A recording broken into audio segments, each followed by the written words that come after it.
Things are set for the 2012 ACC Women's Basketball Tournament. Kelly Nash joined alongside the LaChina Robinson. Thanks for joining us. Thanks for having me, Kelly. Former Wake Forest great here to break it all down for us. Let's pull up the bracket.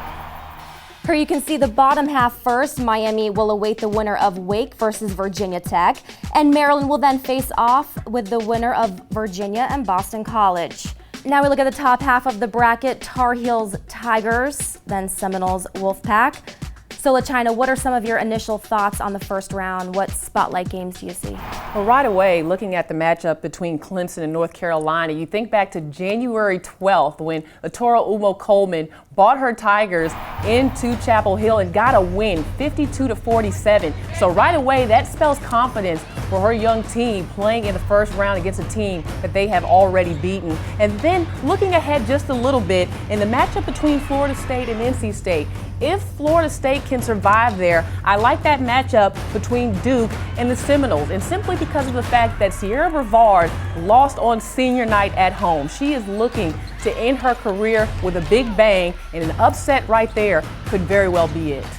Speaking of Duke, Miami, Duke, Maryland, three of the league's frontrunners right now.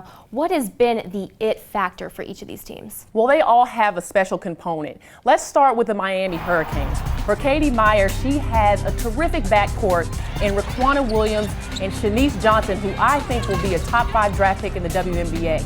These ladies are fantastic. They run fast, they shoot fast, and they play terrific defense. And I think they want to make some noise headed into the NCAA tournament, and they could very well do that in Greensboro.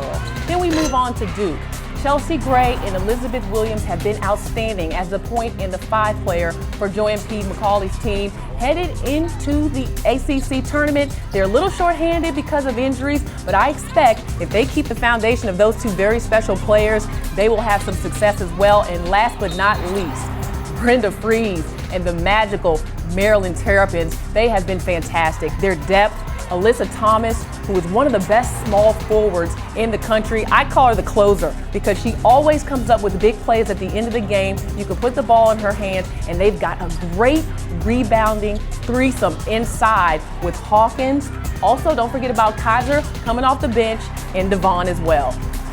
Tournament action kicks off this week. First round on Thursday in Greensboro. Kelly Nash joined alongside LaChina Robinson. Thanks for joining us.